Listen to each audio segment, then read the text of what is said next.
Buenas noches, queridos amigos. Soy Reinaldo Serra y es un placer darles la bienvenida a una nueva edición de Tema de Fondo, programa que llega a ustedes gracias a la gentileza de Vez Cable. Bueno, el presidente tiene los plazos encima. Bueno, para mañana ya está agendado en el Congreso de la República revisar, evaluar la moción de vacancia por lo que se conoce como incapacidad moral permanente contra el presidente Vizcarra. Vamos a ver qué sucede. Nosotros hemos tratado sin duda también el tema a lo largo de esta semana que pasó y vamos a ver finalmente, se cambiaron las fechas, dijeron que iba a ser todavía para el 4, después que se iba a adelantar, ya está. Mañana vamos a ver todavía, ojo, la admisión o no a la moción de vacancia del presidente de la República. Así que todavía hay un tramo al respecto. También para mañana el propio presidente Vizcarra declaró que estaría enviando una misiva, una carta a la fiscal de la Nación para responder a la citación que le ha hecho el fiscal Juárez Atoche. Y según declaraciones del presidente Vizcarra, para aclarar dudas y contradicciones. Bueno, ciertamente cada vez hay menos dudas y más contradicciones. Vamos a ver si esta carta las aclara, como ha dicho el presidente, o más bien acentúa en ellas. Bueno, también ya decíamos, el presidente tiene los plazos encima porque se le vence el plazo que le ha dado el Jurado Nacional de Elecciones para presentar sus descargos frente a la denuncia de presunta vulneración al principio de neutralidad en el que habría incurrido el presidente de la República cuando hizo aquellas declaraciones, hay que recordar esto, de que había recibido por parte de militantes de ciertos partidos políticos la propuesta de postergar las elecciones. Bueno, quien ha hecho esta denuncia ha sido casualmente Acción Popular porque considera que estas expresiones del presidente de alguna manera pueden generar una influencia en el votante, sobre todo tratándose, según los argumentos de los axiopopulistas, de un argumento falso, ¿no? Bueno, yo creo que este es uno de los temas que todos debemos estar muy atentos. El presidente de la República tiene serio cuestionamiento con respecto a la justicia a la que tendrá que rendir y dar cuenta en su momento y por lo tanto la tentación, ¿verdad?, a tratar de inclinar la balanza en lo que respecta a las próximas elecciones va a estar ahí muy presente, muy latente y creo que tenemos que estar todos muy vigilantes. Bueno, vamos a ver entonces qué pasa. Y una de las expresiones que sin duda ha molestado a muchos, pero no por el hecho de que esto nos incomode o no, sino por lo que representan para lo que refiere el Estado democrático, el orden constitucional, el cual tenemos que defender porque a portas de cumplir 200 años de vida republicana sería fatal para el Perú realmente vivir una experiencia autoritaria una vez más. Bueno, el presidente del Consejo de Ministros involucró a las Fuerzas Armadas, después lo corrigió, después quiso esclarecerlo, incluso apareció el ministro de Defensa, el titular de la cartera de Defensa, Jorge Chávez, interpretando, traduciendo, es lo que ha hecho, ¿no? Traducirlo al presidente del Consejo de Ministros, es decir, no dijo lo que dijo. En fin, esto es grave, es importante que lo tengamos en cuenta, no debemos dejarlo pasar tan fácilmente y debemos ser muy rigurosos para que nuestras autoridades sean muy escrupulosos al momento de referirse a las próximas elecciones. Creo que lo mejor es que no lo hagan, que no se refieran a ello. Bueno, ¿qué les parece si entonces empezamos el programa con un informe al respecto? Después vamos a conversar con nuestros invitados, vamos a estar con Roberto Quiabra, exministro de Defensa, general en retiro, y también vamos a estar conversando con Víctor García Toma, ex miembro presidente del Tribunal Constitucional y también ex ministro. Vamos a conversar con ellos, pero después de este informe. Funciona las Fuerzas Armadas también. Es hacer respetar el Estado de Derecho.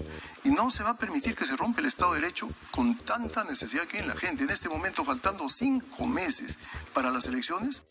Una amenaza, una advertencia o simplemente una aclaración. ¿Qué quiso decir el presidente del Consejo de Ministros, Walter Martos, cuando señaló que las Fuerzas Armadas no permitirían la ruptura del Estado de Derecho, con referencia a una posible interrupción del gobierno del presidente Martín Vizcarra, en el escenario que prospere una vacancia en su contra? Esa es su función de las Fuerzas Armadas también, es hacer respetar el Estado de Derecho. Y no se va a permitir que se rompa el Estado de Derecho con tanta necesidad que hay en la gente. En este momento, faltando 5 meses para las elecciones.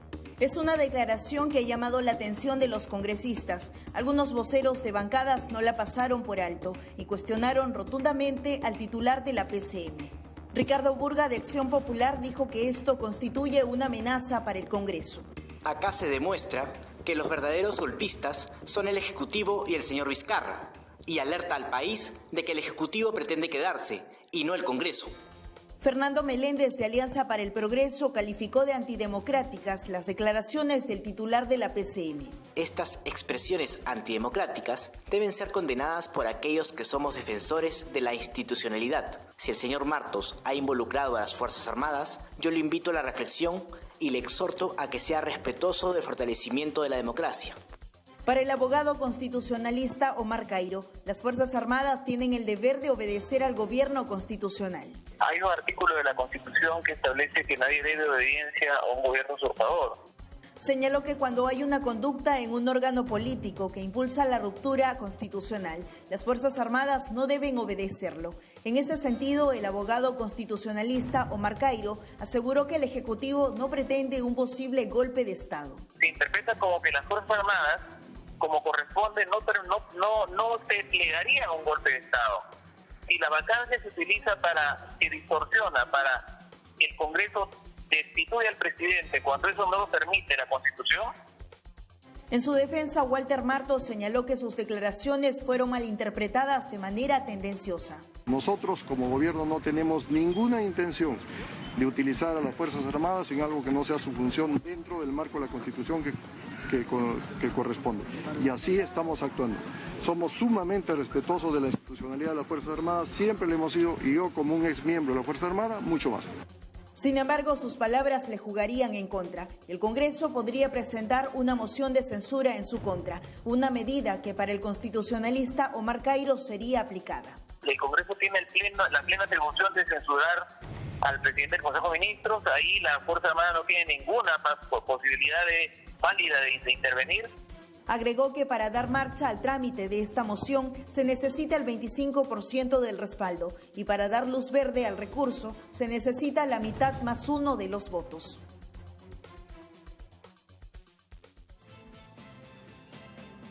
Muy bien, ahí teníamos entonces el informe de nuestra compañera Joana Hualpa y ella empezó muy bien, ¿no? Diciéndonos qué fue, amenaza, advertencia, porque aun cuando se trate de un exabrupto, es serio, es muy serio, de quien viene sobre todo, ¿no? El presidente del Consejo de Ministros. Entonces, estas cosas, este tipo de expresiones, bajo ninguna circunstancia, y menos a portas de una elección nacional, podríamos permitir, ¿no? Y dejar pasar, quiero decir. Entonces, por lo menos hay que pedirle explicaciones al presidente del Consejo de Ministros, aunque ha tratado de decir que incluso él se ha expresado de esta manera, ¿no? Que ha sido tergiversado malintencionadamente, ¿no? Pero todos hemos escuchado lo que ha dicho, todos lo hemos escuchado. La primera impresión que yo tuve es: esto es razón suficiente para pedirle la renuncia al presidente del Consejo de Ministros. Hemos tenido la participación también, la traducción, la interpretación, como decía hace un momento, que ha hecho el ministro de Defensa, el actual titular de Defensa, Jorge Chávez, ¿no? Explicando un poco mejor las cosas. Bueno, vamos a conversar, como ya se lo había adelantado, estamos ahora enlazados con el general en retiro Roberto Quiabra, exministro de Defensa, para comentar un poco sobre esta situación. Gracias por este enlace, buenas noches. ¿Qué tal? ¿Cómo está? Buenas noches, gusto escucharlo a usted y juntarnos con todos los que están en este momento virtualmente unidos a nosotros. Muchas gracias. Bueno, quisiéramos conocer sus primeras impresiones después de haber escuchado lo que manifestó en su momento el presidente del Consejo de Ministros y las explicaciones que ha tratado de dar. Mira, en primer lugar yo diría que no hemos aprendido nada. Estamos en una democracia incipiente y todos tenemos la obligación y la responsabilidad de defender nuestra democracia. Y una forma de defender nuestra democracia es respetando a las Fuerzas Armadas. Hay que recordar que cuando en abril del 92 la Fuerza Armada apoyó el autogolpe, se denunció judicialmente y se persiguió al alto mando y se afectó la imagen de las Fuerzas Armadas. Sin embargo, esos mismos hipócritas políticos que condenaron esa acción son los mismos que hace 2 años aplaudieron cuando la Fuerza Armada apoyó la disolución fáctica del Congreso. Y ahora último hemos visto, tú lo has visto, ahora hemos visto que ya cambió, ya como saben de que en las Fuerzas Armadas el golpe militar ya se borró del diccionario. Ahora vemos que los políticos tocan la puerta de los cuarteles, pero no para que los militares hagan el golpe militar, sino para que apoyen su golpe. Entonces vemos al primer ministro saliendo a consecuencia de que el presidente del Congreso se había comunicado verbalmente, telefónicamente con el presidente del Comando Conjunto y con el comandante de Marina. Entonces lo obliga a que salga con todo el alto mando detrás de él, que es algo que no se puede repetir. Y ahora vemos nosotros de que se habla y se señala que las Fuerzas Armadas no van a permitir. ¿No van a permitir qué? ¿Por qué van a tener posición? ¿Por qué van a tomar posición? ¿Por qué no se respeta? ¿Qué queremos? ¿Unas Fuerzas Armadas tipo Venezuela que no dejan salir a Maduro? ¿O unas Fuerzas Armadas tipo Bolivia donde le dijeron a Evo que se vayan? ¿Eso estamos esperando, que las Fuerzas Armadas saquen un comunicado que diga no lo vaquen, sí lo vaquen? Yo creo que no respetamos a las Fuerzas Armadas, no respetamos nuestra democracia. Entonces, las palabras están mal dichas y lo que nos falta en el país es aclarar definitivamente 2 cosas. Lo que significa la incapacidad moral permanente y lo que significa las Fuerzas Armadas subordinadas al poder constitucional. Eso significa que las Fuerzas Armadas son del Estado, no del gobierno de turno. En el país empleamos Estado y gobierno como si fueran lo mismo y no es así. Las Fuerzas Armadas tampoco no son un poder militar subordinado al poder civil. No hay ni poder militar ni poder civil. Lo que tenemos en nuestro país, según la Constitución, Fuerzas Armadas subordinadas al poder constitucional, es decir, del Estado. Ejemplo, si el presidente las emplea como soporte logístico para la pandemia, está muy bien porque es un tema de interés nacional. Claro. Pero creo que el primer ministro y la ministra de Justicia están desubicadas. Se han vuelto defensores de la persona, ni siquiera de la presidencia, sino de la persona, y buscan salvarlo, algo que el presidente ahora se está defendiendo políticamente, pero después va a tener que empezar a defenderse jurídicamente a partir del 28 de julio. Así es. Ahora, usted ha dicho algo importante, respetar a las Fuerzas Armadas, porque lo que se ve lamentablemente en esta historia reciente, ha mencionado 2 situaciones muy inmediatas, ¿verdad? Es que cada quien quiere usar a las Fuerzas Armadas desde sus expectativas muy particulares y muy poco democráticas. ¿Cuál es el rol que cumple en un Estado como el nuestro, pero en una democracia madura, que todavía nos falta mucho ciertamente, que debe cumplir las Fuerzas Armadas? Una neutralidad. Las Fuerzas Armadas no tienen por qué pronunciarse. Las Fuerzas Armadas tienen que respetar lo que dice la Constitución. Entonces, si nosotros estamos esperando de que, como dicen algunos, que los comandantes generales emitan un comunicado, se han equivocado, porque eso sería que deliberen. Las Fuerzas Armadas tienen que estar trabajando como están ahora trabajando y no tienen por qué tomar ninguna posición. Eso es lo que debe hacerse. Entonces, no busquemos nosotros generar un ambiente de inestabilidad, porque mira, en esta semana el centro de la noticia han sido las Fuerzas Armadas. Ya nos olvidamos de la operación Taita, la pandemia, de que si viene o no viene la vacuna. No, es las Fuerzas Armadas. O sea, las Fuerzas Armadas son las responsables de la situación. Son las responsables las autoridades que le emplean. Y yo digo algo, un mensaje para el presidente y para todos los presidentes que vengan. No empleen las ceremonias militares para dar discursos políticos de este tipo. Por ejemplo, hace 3 días se reúnen para celebrar el Día del Veterano de Guerra. Y en vez de agradecer, reconocer el esfuerzo de toda esa gente, inclusive los discapacitados, da su mensaje político de inestabilidad. Eso es no respetar a las Fuerzas Armadas. Entonces, creo, como te decía, todos nosotros, de todos los medios, tenemos la obligación y la responsabilidad de defender algo que nos ha costado tanto. Nos hemos olvidado. de 20 años de subversión que querían cambiar nuestro sistema democrático. Y ahora mira, cómo los mismos políticos son los que generan una inestabilidad en plena pandemia.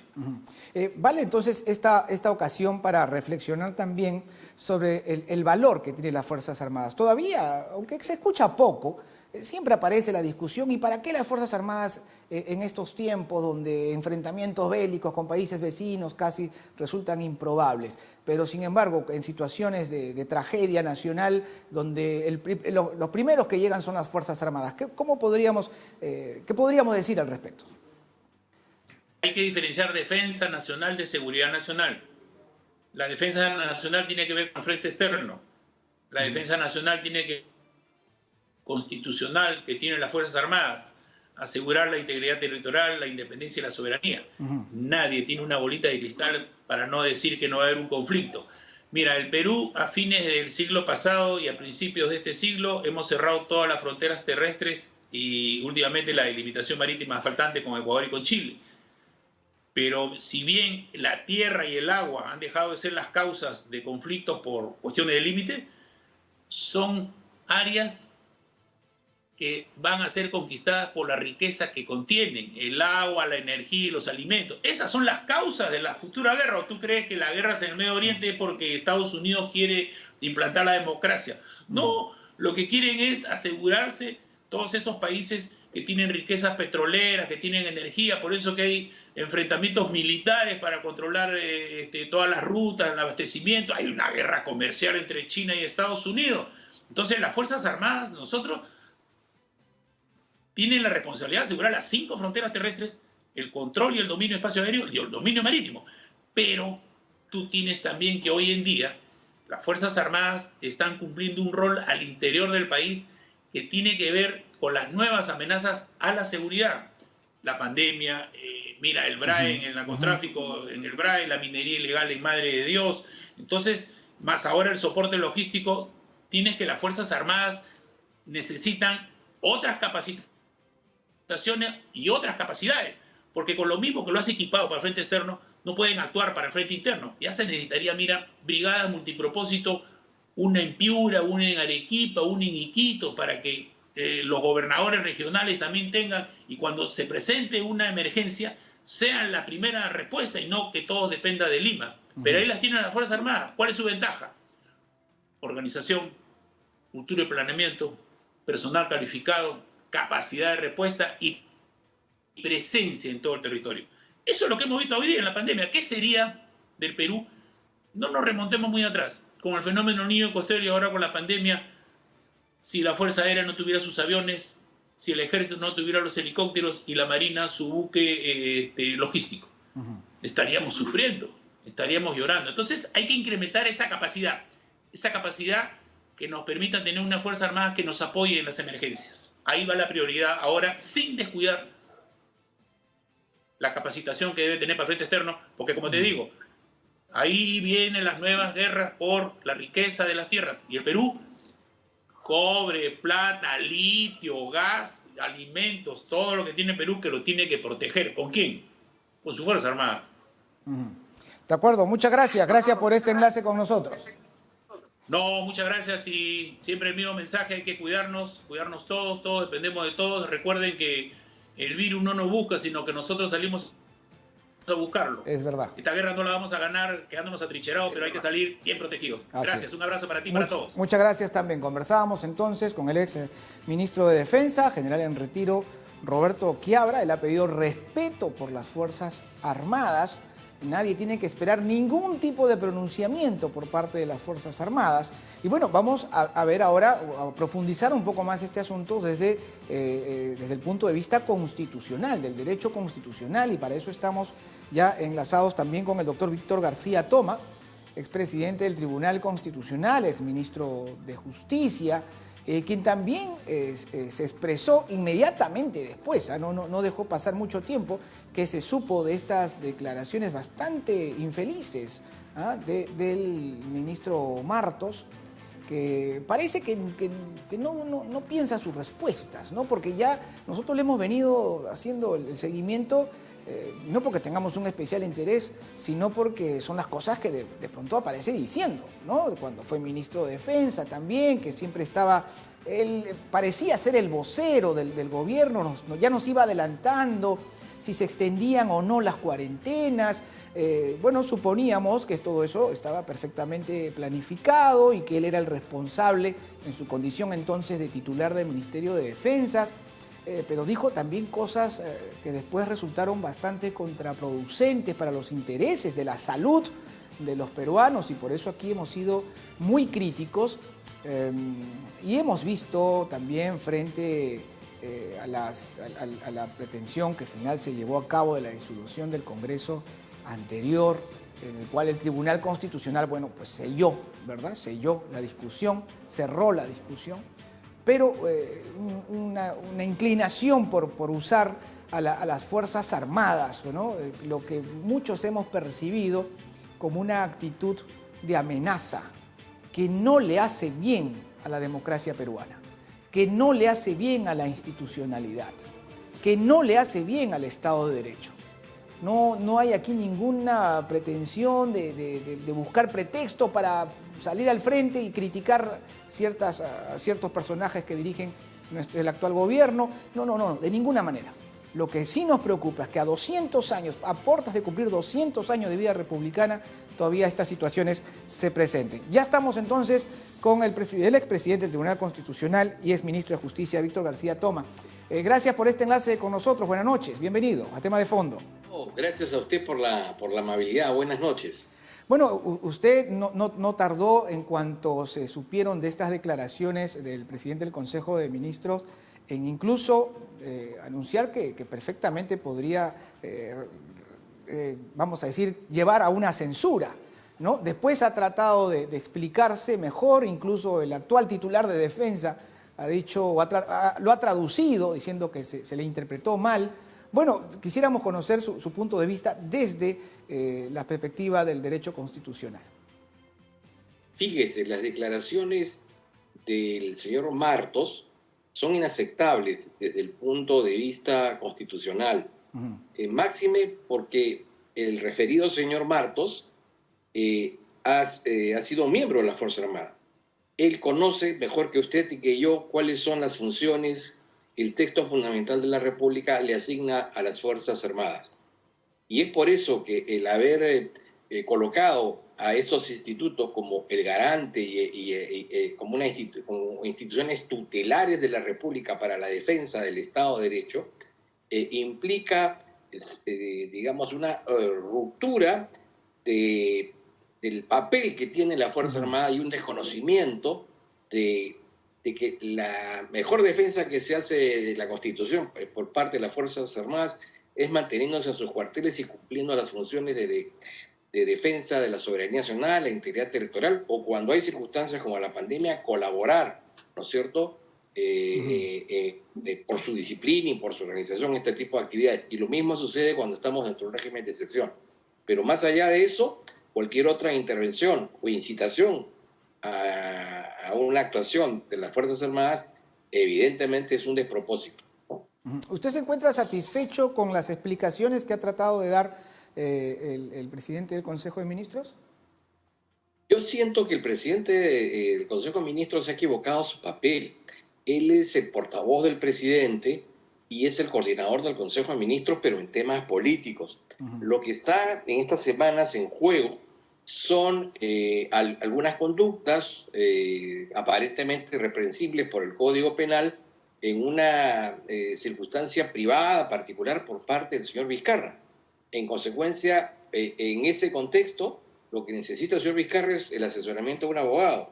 No necesita ninguna declaración ni del presidente del Consejo de Ministros ni de la ministra de Justicia, que no tienen nada que ver en ese tema. De acuerdo. Ahora, ¿cuál es el margen que le da la ley al presidente de la República en su condición de jefe supremo de las Fuerzas Armadas? Es jefe supremo de la Fuerza Armada, pero no tiene mando directo sobre ellas. Todo ejercicio de esa jefatura, que está enmarcada en la Constitución, se realiza a través de los canales del ministro de Defensa y en el caso de la Policía Nacional a través del Ministerio del Interior. No hay una relación directa. Lo segundo es que las Fuerzas Armadas deben lealtad a la Constitución. Y cuando hablamos de Constitución, estamos señalando de que vivimos un Estado constitucional de derecho. En consecuencia, las Fuerzas Armadas sirven al Estado, no sirven a un gobierno en particular. No pueden ser utilizadas, no pueden ser implementadas para propósitos y fines ajenos a los intereses nacionales. De acuerdo. ¿Considera que sería oportuno, apropiado, recomendable que de pronto instituciones, no sé, como el Congreso de la República y alguna otra que usted considere, deba hacer alguna expresión al respecto? Bueno, creo que ha pasado el tiempo, pero en su momento lo mínimo que debió ser invitado a informar o eventualmente formularse una moción de interpelación, ¿no? Ya en los días subsiguientes han surgido otros temas, pero en todo caso, lo que sí sería bueno, lo que sería recomendable es que el señor Martos sea más cauto, sea más prudente en sus expresiones y ejerza cabalmente sus responsabilidades. Que, como vuelvo a repetir, él es el portavoz, el primer portavoz del Poder Ejecutivo y es el coordinador del Consejo de Ministros. No es abogado de oficio del presidente de la República, que para sus temas personales debería, si es que ya no tiene, buscar una asesoría legal especializada en materia penal. Una última pregunta que no quiero dejar de hacerle aprovechando esta conversación con usted. El presidente de la República se le vencen los plazos ya para brindar sus descargos ante el Jurado Nacional de Elecciones por la denuncia que le hace Acción Popular, ¿no? Respecto a lo que consideran pues estaría alterando el principio de neutralidad. ¿Cuál debe ser el rol del presidente en sus declaraciones, sobre todo, de aquí a las elecciones? Bueno, en realidad desde antes, porque desde el momento mismo en que él suscribe el decreto supremo por el cual se convoca elecciones, a partir de ese momento, el presidente de la República debe mantenerse al margen de toda cuestión que tenga una incidencia electoral. Él no puede ir a una comunidad y sugerir o comentar, ¿no es cierto?, la necesidad de la renovación o cambio de las promociones o generaciones políticas. Que lo ha venido haciendo, ¿no? Que lo ha venido haciendo. Ese no es el rol del presidente, eso es intervenir de una manera directa y excluyente, ¿no es cierto? De acuerdo. Estableciendo, digamos, una relación de asimetría con aquellas organizaciones que llevan candidatos, digamos, con mayor rodaje o mayor experiencia política. Entonces, el pedir o solicitarle a la población que cuando vote escoja a nuevos candidatos está obviamente interfiriendo con el proceso electoral. De acuerdo, muchas gracias. Gracias por este enlace con nosotros. Hasta cualquier otra oportunidad. No, gracias a usted también. Gusto en saludarlo. Buenas noches. Buenas noches. Hablábamos entonces con Víctor García Toma. Bueno, tenemos que estar muy atentos entonces. El presidente de la República tiene que escuchar esta vez, ¿verdad? Y los organismos competentes como el Jurado Nacional de Elecciones tiene que también dar muestras claras de que al presidente tiene que decirle: señor presidente, usted dedíquese a gobernar el tiempo que le resta, ¿verdad? Y no hable más de elecciones, de candidatos, de que por quién votar, que votemos por los jóvenes. ¿Y qué pasa a los que no son jóvenes? Entonces el presidente está tomando partido, pues. Está tomando partido, está rompiendo el principio de neutralidad. Y eso es algo que nosotros desde aquí también vamos a estar, desde luego, muy vigilantes. Y hay que pedir a la ciudadanía que lo esté. Por supuesto. No vamos a una pausa. Al regresar vamos a estar con el precandidato. Era hasta hace un par de días, ¿eh? Hasta hace un par de días era el único precandidato por Renacimiento Unión Nacional, de quien es además fundador, ¿no? Ciro Gálvez. Pero ya le salió competidor. Bueno, vamos a conocerlo un poco más después de la pausa.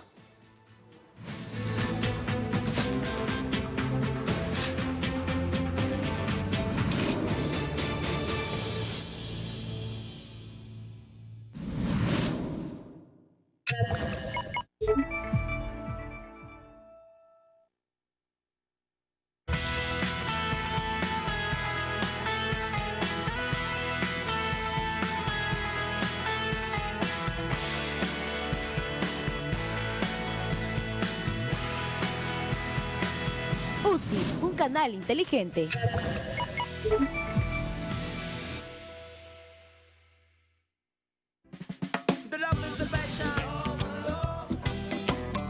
Un nuevo programa, grandes invitados y muchos sueños cumplidos.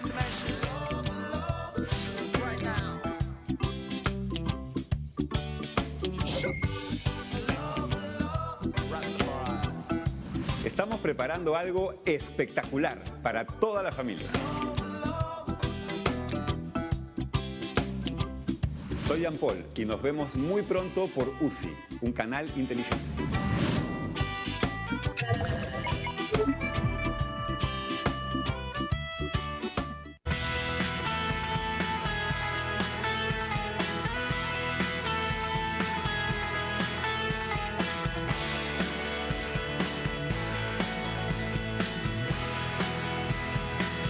UCI, un canal inteligente.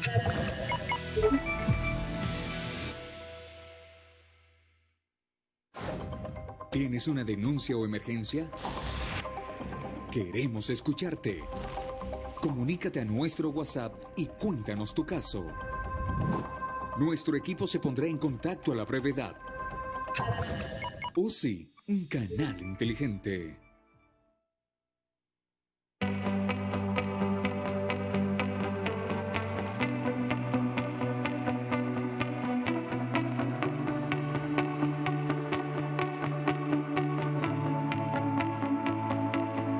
UCI, un canal inteligente.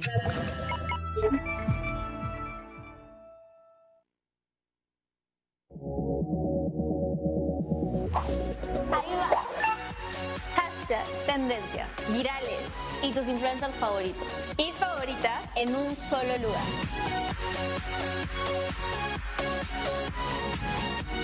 En UCI, un canal inteligente.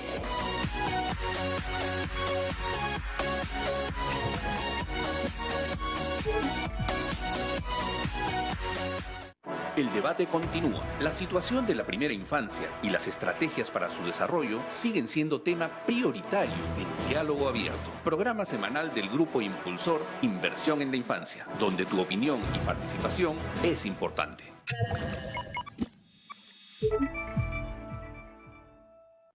Come on.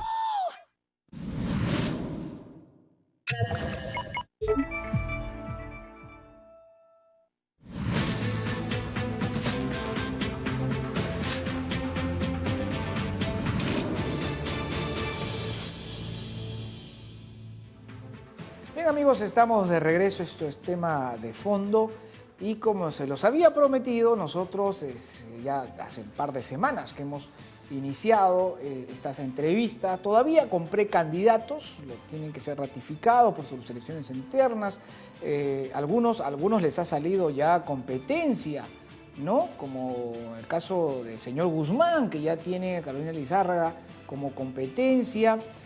Bueno, era también el caso de Ciro Gálvez, que el ex congresista Arce, Richard Arce, también entonces competiría con una lista alterna en Renacimiento Unión Nacional.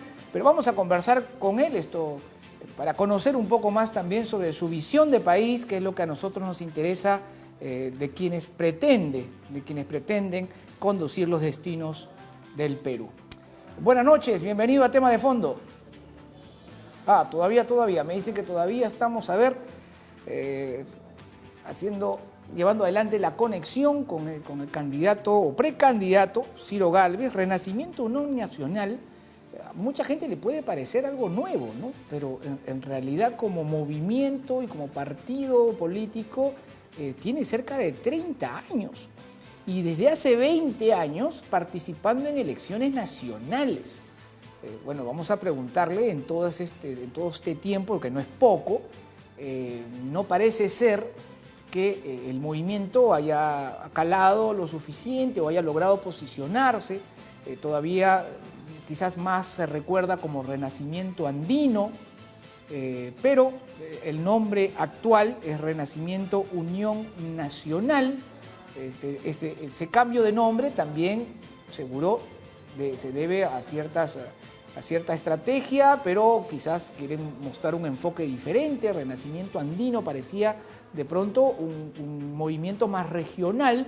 Unión Nacional evidentemente convoca a los peruanos de las diferentes regiones, ¿no? Bueno, suponemos que por allí también entonces va este cambio de nombre, pero ya les decía yo que no se trata de un partido nuevo, no se trata de un partido novato en lo que respecta a campañas electorales, y además Ciro Gálvez ha sido candidato a la presidencia de la República hasta en 2 oportunidades, ¿no? En el 2000, si no me equivoco, en el 2001, en el 2006. Bueno, ¿qué pasó después? Nos va a contar. Vamos a ver cómo va. Es un partido además que se declara izquierda, de tendencia izquierda, indigenista. Y bueno, el gran problema de la izquierda peruana, el gran problema de la historia de la izquierda peruana es que esta se ha presentado siempre dividida, ¿no? Después de Alfonso Barrantes Lingán, en los 80, que logró reunir, convocar a las fuerzas de izquierda, famosa Izquierda Unida, ¿no? Y que sin duda tuvo logros importantes. Fue el primer alcalde de esta tendencia que gobernó los destinos de nuestra capital, que quedó segundo también en las elecciones de 1985, que le correspondía pasar a la segunda vuelta a Alfonso Barrantes Lingán con Alan García, pero en ese entonces era posible que el candidato que pasaba a segunda vuelta podría desistir. Y así lo hizo. Barrantes Lingán desistió, declinó y bueno, ya fue elegido entonces Alan García Pérez, ¿no? En 1985. Desde entonces la historia de la izquierda peruana ha sido una historia de divisiones, y en estas elecciones del 2021 no es la excepción, ¿no? No es la excepción. Entonces, bueno, este es un partido de esa tendencia que tiene más de 20 años en procesos electorales, cerca de 30 años de existencia, y vamos a conocer un poco más cuando logremos establecer la comunicación con Ciro Gálvez. A veces, bueno, comprendemos también que para muchos manejar las plataformas virtuales no resulta sencillo, ¿verdad? Y esto es absolutamente comprensible además, y muchas personas se han visto en la necesidad pues de aprender, de usarlas, y además nos permite mantenernos en comunicación, y parte de esta campaña electoral va a tener esa característica, ¿no? No va a haber tiempo suficiente ni posibilidades de pronto para hacer las visitas ni las concentraciones que se acostumbraban de manera tradicional. No vamos a ver, no creo que sea posible en lo absoluto, que podamos ver pues de ninguna manera mítines, ¿no? Los famosos mítines de multitudes, que ya, hay que decirlo también, cada elección iban reduciéndose, ¿no? Ya la práctica política de este tiempo es menos masiva. Los partidos políticos, incluso los militantes, el número de militantes de partidos políticos, a pesar de que la población crece en número, el número de militantes en partidos políticos decrece. Y esto responde no solo al divorcio que suele existir entre la ciudadanía y la política propiamente, sino también al nuevo escenario que vivimos, ¿no? Vivimos un escenario en el que la gente siente que no necesita de un intermediario de pronto para que le solucionen sus problemas, para que los viejos partidos políticos con su concepción del mundo, ¿no? Tenían que explicarnos la realidad. Bueno, el ciudadano de este tiempo es mucho más autónomo y por lo tanto, lo cual no debe significar un desinterés ni desconocimiento de lo que significa la política. Pero la práctica política es distinta. Los partidos de masa están dando ya espacio a partidos más orgánicos, ¿no? Más pequeños en número, con otros aspectos menos místicos, menos simbólicos de cohesión, ¿no? Que de pronto pueden estar en un programa, en un planteamiento de gobierno, a mediano, a largo plazo, que es lo que quisiéramos, por cierto, porque lo que hemos visto a lo largo de todo este tiempo es que lamentablemente no hay eso, ¿no? Lo que hay, por lo general, es que el interés de llegar al poder. Mientras eso nos une, estamos todos bien. Pero muchas veces, cuando se llega al poder incluso, empiezan los problemas, empiezan las divisiones, ¿no? Porque no hay que los cohesione. ¿Por qué nos juntamos ahora? Por ejemplo, frente a estas próximas elecciones. ¿Por qué se están juntando algunos? Para una elección. Se reúnen, se unen para una elección. Y ese es el problema, que la elección pasa. Se puede ganar, se puede perder, pero la elección pasa y lo que queda es un país por gobernar. Entonces, lo que no debe convocarnos el hecho de una elección, debe convocarnos el hecho de lo que pensamos como país, lo que queremos como país y en lo que nos comprometemos como país a desarrollar. Eso debe ser, y eso se tiene que plasmar, eso se tiene que traducir en un plan de gobierno, por ejemplo, en principios muy sólidos, más allá de las generalidades, ¿no? Somos un partido que nace frente a la corrupción. Bueno, ¿y qué partido político, qué movimiento político nos dice eso? ¿O qué partido nos va a decir, no, nosotros estamos haciendo exactamente lo contrario? Todos vamos a decir que estamos planteando una alternativa frente a la corrupción, que queremos una justicia más eficiente, más eficaz, que queremos una mejor distribución de los recursos. Bueno, esas son generalidades que desde luego deberían convocarnos a todos. Entonces no tendría mucho sentido que tengamos 24 o 25 partidos políticos compitiendo en estas elecciones, 25 planchas presidenciales, 25 listas al Congreso de la República, si todos queremos lo mismo, ¿no? Entonces, esas generalidades tienen que dar paso a planes de gobierno, ¿no? Mucho más serios. Y lo ideal, y aspiramos eso para el Perú, es que posterguemos ese afán de ser siempre cabezas de ratón, ¿verdad?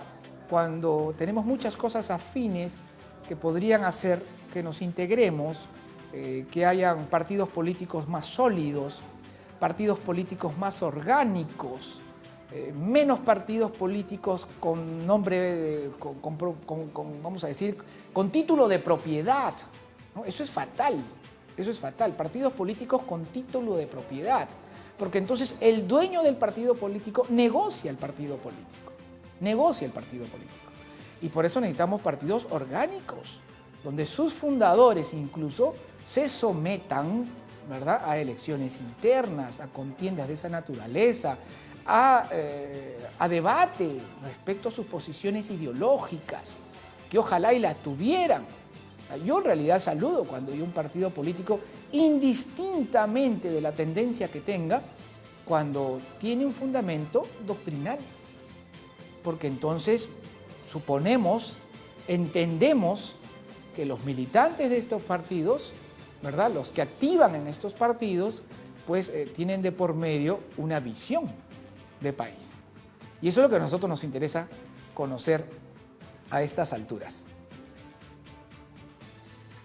Bueno, parece que hemos tenido problemas con Ciro Gálvez, lo lamentamos mucho, vamos a ver si todavía es posible que nos contactemos con él. Bueno, ya ustedes saben, lo comenté temprano, al iniciar el programa, mañana el Congreso de la República debate, ¿verdad?, la admisión o no, eso todavía estamos en esa etapa, más allá, ¿no?, de esta nueva moción de vacancia por incapacidad moral permanente contra el presidente Vizcarra. Vamos a ver el informe que tenemos al respecto. Es oficial, el lunes 2 de noviembre se evaluará el trámite de la moción de vacancia. El Congreso postergó para esa fecha el análisis y la decisión sobre el destino del recurso, bajo el concepto de incapacidad moral, impulsado por la bancada Unión por el Perú. Inicialmente se iba a desarrollar este sábado 31 de octubre. Sin embargo, el presidente del Congreso decidió aplazar el debate por 2 días más, a pedido de algunos padres de la patria. Para dar luz verde al trámite de la moción de vacancia, se requieren 52 votos. Para el analista Ángel Delgado, es posible que se logre esa cantidad, pero considera que el Congreso no alcanzará los 87 votos que se necesitan para que se logre la salida del jefe de Estado. Porque el número es muy alto y hay algunas bancadas que ya han expresado públicamente su rechazo a esta idea y hay otras que son oficialistas. Aunque no descarta que la decisión de algunas bancadas cambie si en los siguientes días se revelan otros elementos que pongan aún más en aprietos al presidente Martín Vizcarra. Si mañana hay un video donde Vizcarra recibe plata o manda a matar a alguien, yo creo que inclusive hasta Gino Costa y compañía se pasarán al otro lado y plantarán la cabeza de Vizcarra. Ángel Delgado sostuvo que de darse el trámite de la moción de vacancia, el país podría volver a vivir una mayor tensión política. Vizcarra seguirá denostando contra el Congreso, dirá que es un complot para desestabilizar la democracia. Considera que la permanencia del presidente Martín Vizcarra es un problema para la gobernabilidad del Estado. Yo soy de los que creo sinceramente que la presencia de Vizcarra, acosado, cada vez más descubierto en sus actos delincuenciales, no garantiza el buen gobierno. Este nuevo intento de vacancia se da por los presuntos pagos ilícitos que habría recibido el jefe de Estado durante su gestión como gobernador regional de Moquegua. El próximo lunes también se evaluará la liberación de los fondos de las AFP. La sesión comenzará a las 10 de la mañana. Bueno, esto se va a desarrollar entonces mañana en el Congreso de la República. Ciertamente todavía es incierto lo que vaya a pasar de aquí en adelante. Ya muchos consideran que el tiempo transcurrido ha enfriado las cosas, ¿verdad? Hay que poner las cosas en su lugar, ¿no? Yo creo que es importante ponderar a cuánto tiempo estamos de un nuevo gobierno, pero también es importante ponderar la neutralidad que necesitamos que quien ejerza el gobierno tenga respecto a las próximas elecciones. Por eso es tan importante que el Jurado Nacional de Elecciones sea muy firme en sus acciones al respecto y que el presidente de la República, por más que se vea tentado, que desde luego que se ve tentado, pues porque está con problemas serios, cada vez más comprometedores con la justicia, entonces un gobierno afín, un gobierno amigo, no le caería nada mal. Y yo me podría poner muy perspicaz, ¿verdad? Mucho más quizás de lo debido, y a mí me está rondando esto de que lo que le he escuchado decir el presidente hasta hace poco, ¿no? Que hay que votar por gente joven. Entonces hay que ver cuál de los jóvenes, por cuál de los jóvenes tiene interés el presidente, los candidatos, ¿no? Entonces son cosas que el presidente no debe referirse más. Y lo decía nuestro invitado más temprano, Roberto Quiabra, menos utilizando incluso ceremonias que comprometen a los institutos armados, a las instituciones armadas, ¿no? Que desde allí se ponga a hacer comentarios políticos no es lo apropiado. Sin duda, todos estos aspectos hay que ponderarlos, los congresistas tomarán su decisión. Lo que sí hay que tener cuidado, hay que tener mucho cuidado, son con esos discursos extremos, ¿no? De que nada sirve, en el Perú todo está podrido, a todos hay que mandarlos a quién sabe dónde. No. Mucho cuidado, porque esos son precisamente los argumentos de quienes odian la democracia, de quienes no reconocen el valor del Estado de Derecho de la democracia en el Perú y que puede convertirse en un pretexto, ¿verdad?, para posiciones antisistemas. Nos queda todavía unos 8 minutos y hemos logrado comunicarnos con Ciro Gálvez, precandidato por Renacimiento Unión Nacional. Gracias, sé que ha sufrido un poco para poder conectarse, pero lo bueno que estamos ahora conversando. Bienvenido a Tema de Fondo. ¿Qué tal, Reinaldo? Buenas noches, a tus órdenes. Y gracias por la entrevista. Nos queda muy poco, hubiéramos querido conversar más largo y tendido, pero bueno, nos queda poco. Lo que nos interesa es conocer la visión de país. Renacimiento Unión Nacional, antes Renacimiento Andino, no es un partido nuevo, yo lo he mencionado bastante ahora, ¿verdad? Suma 2, 3 décadas. En todo este tiempo, ¿cuánto ha evolucionado? ¿Cuál es la visión que tiene del país?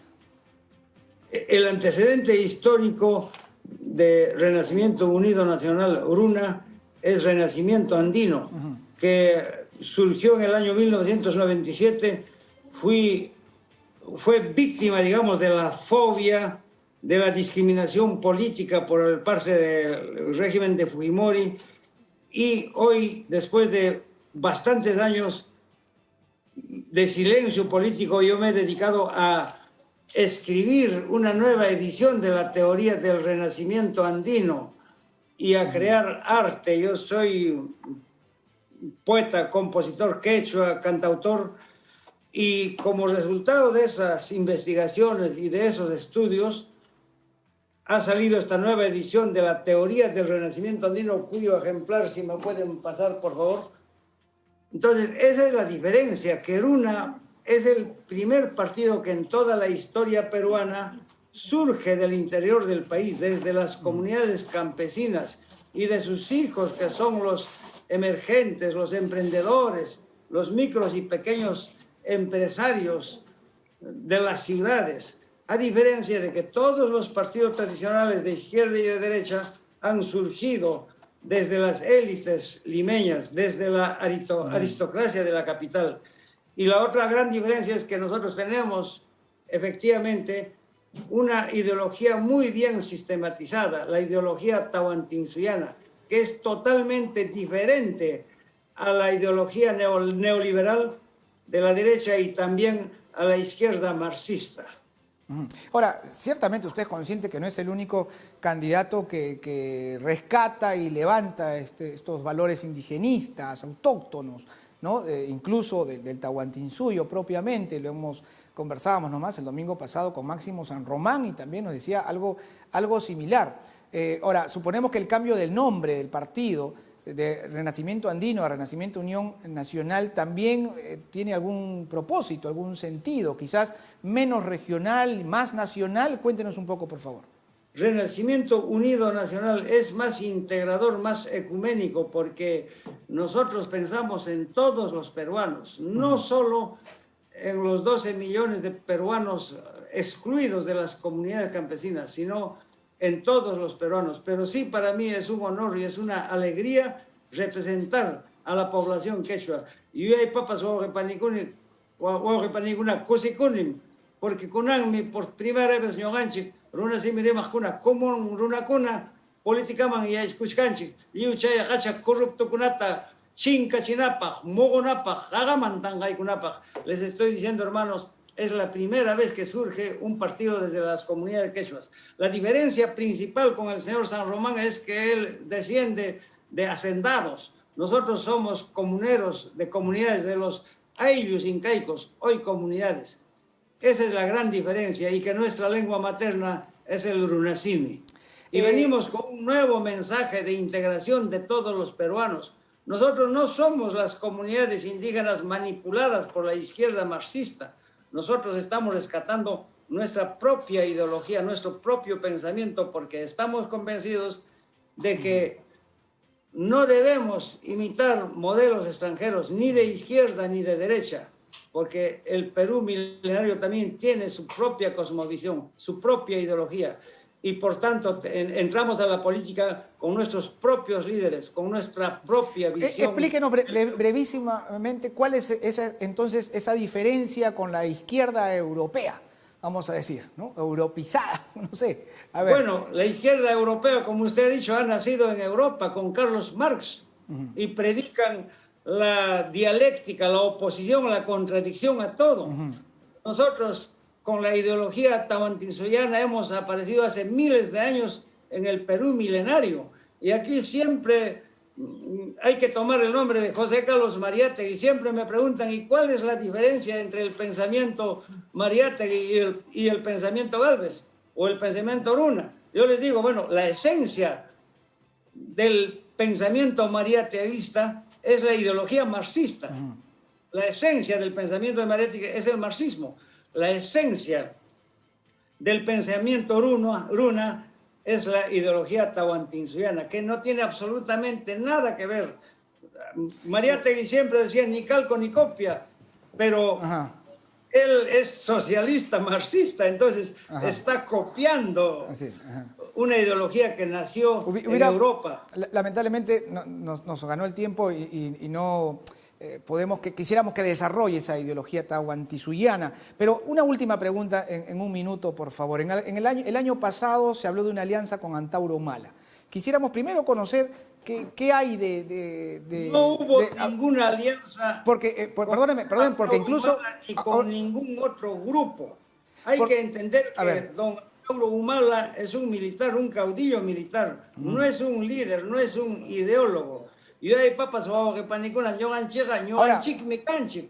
Antauro Humala tuvo una acusación fuerte contra usted, porque dijo que se estaba cobrando cupos que él no iba a aceptar para participar en la lista congresal. Yo no he cobrado nunca absolutamente nada de nadie. Y jamás ha habido una denuncia en mi contra. Eso que quede bien en claro. Precisamente nosotros...